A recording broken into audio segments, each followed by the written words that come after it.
Mga bagong kapitbahay ang mga tiga Sitio Fatima sa barangay Mandug sa Davao City. Pero hindi raw welcome ang mga ito sa kanilang komunidad. Itsura pa lang kasi, kinikilabutan na sila, kaya pinangingilagan.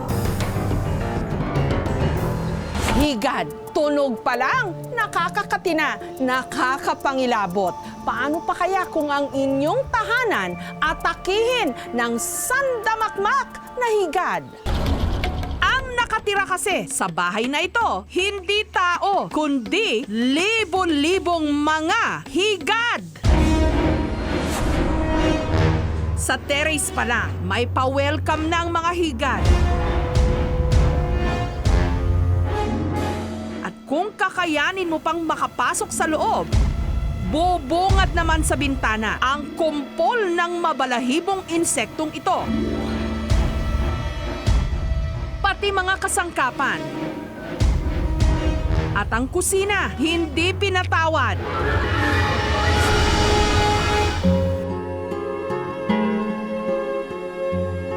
Kaya ang totoong may-ari ng bahay na si Lotlot, lumayas na lang. Ngayon lang namin na-experience na ganito. Sobrang dami talaga. Okay lang sana kung kunti lang kasi kaya namin patayin. Dami na eh. Siyempre nakakatakot. Natutulog ka, malay mo, pagising mo, pulo ka lang ng higad. Nitong Lunes lang daw nagsimulang mapansin ni Lotlot ang mangilan-ngilang pagsulpot na mahigad sa kanilang bahay. Nung una, nadadaan pa raw nila ito sa papitik-pitik at pagwawalis. Ngunit nung natuntun niya ang malaking puno ng ilang-ilang o alang-ilan kung kanilang tawagin dito na di mano'y pinamamahaya ng mga higad. Ito yung puno na yung alangilan. Dito sila tumitira. Nagpa siya si Lotlot na sunugin ang puno. Ang gusto ko kasi putulin yung kahoy para matanggal. Kasi pag hindi yan siya putulin, ganun pa rin pabalik-balik. Sa sunod na taon, dadami naman yung dahon niya, atakin na naman siya. Pero ang mga higad tila romesbak. Para bang lintik lang ang walang ganti. Dahil pagkatapos sunugin ni Lotlot ang punong tinitirhan nila, lalo pang dumami ang mga ito at sumugod na sa bahay. Simula na napansin namin yung maraming higad na umatake. Hindi na kami dito natulog 2 gabi. Hindi siya makati, kaso lang sobrang dami. Paano yun pag sila titira? Kami na ang palayasin, sila natitira dito. Sa laksa-laksang higad na nagkukuta sa paanan ng puno malapit sa bahay ni Lotlot, ang mga dahon naubos, pati ang mga pananim pinapak. Ito yung puno ng yung tanim na kinakain nila. Pati kubos na kinakain nila yung dahon, pati dun sa kabila. Pero hindi lang daw ang bahay ni Lotlot ang napinsala. Dahil ang ilang bahagi ng Sitio Fatima, nagkaroon na rin ng higad invasion.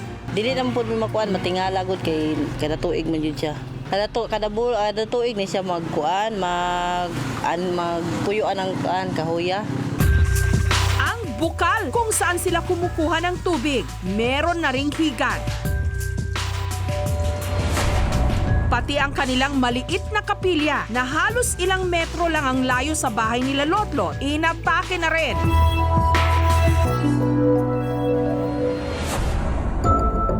Sinasabing may 20,000 species ng caterpillar o higad sa buong mundo. Ang maliliit at mabalahibong insektong ito na karaniwang nagiging paru-paro, hindi naman daw nangangagat, pero ang kanilang balahibo, makate sa balat.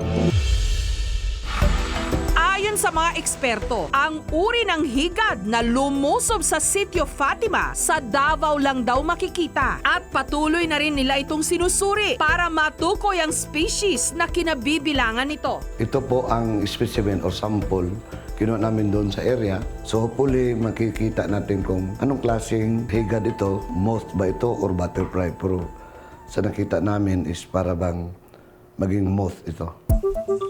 Swerte nga raw na hindi katulad ng ibang higad ang mga nasa sitio Fatima, hindi raw makate sa balat. Tilas kung tawagin dito ang mga higad at ang tipo raw nito, migratory, nagpapalipat-lipat ng lugar kapag naubusan na ng pagkain. Lumalabas daw ang mga ito tuwing malamig ang panahon. Based on our experience, dahil doon sa change ng klima, yung mga minor insect pest sumisira sa ating tanim. Ngayon, naging major insect pest na sila. Suspetsa pa nila ang nagkalat na ilang-ilang ang posibleng dahilan kung bakit dumami ang mga higad sa kanilang lugar.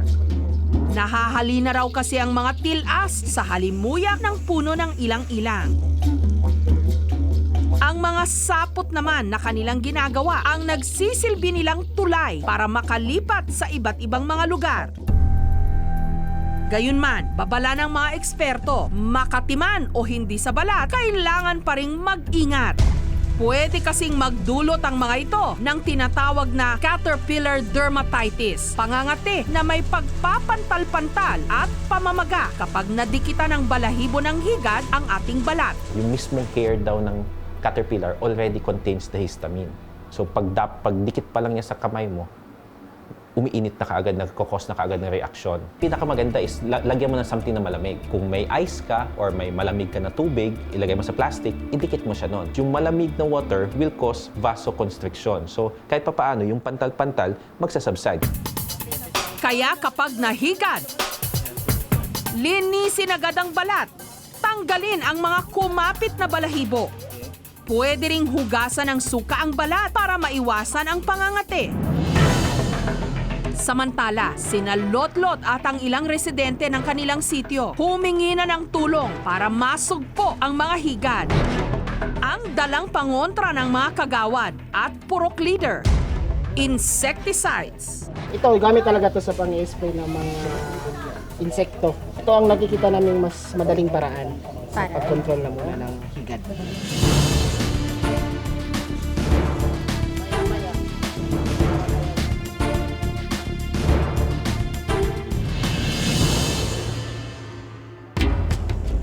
Pero para naman daw sa mas ligtas na pagsugpo sa mga higad, ang pangontrang bitbit ni Marisa, ang pinuno ng Committee on Agriculture and Food ng Davao, pinaghalo-halong suka, lambanog, sili at kung ano-ano pang organic substances.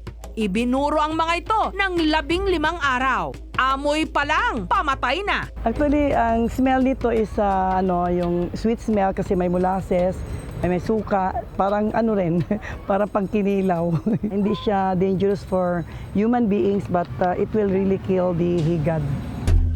Mabisa raw kasi ang suka at sili na pampahilo sa mga higad. May sangkap din daw itong dahon ng neem na may taglay na kemikal na mabisang pampatay ng mga insekto. Yun talaga daw ang nakakapatay ng insects. Dapat i-ferment kasi ang talagang sinabi din sa akin yung sili lang and suka but if it is not fermented, hindi rin effective. Matapos ang pagpuksa sa mga higad at home na ulit sa sarili nilang bahay ang pamilya ni Lotlot. Ngayon, bumalik na kami kasi wala na eh. Pinatay na in-sprayhan na siya ng patay. Sa mundong ito, mapatao man o insekto, aalma sa oras na mabulabog ang kani-kanilang teritoryo.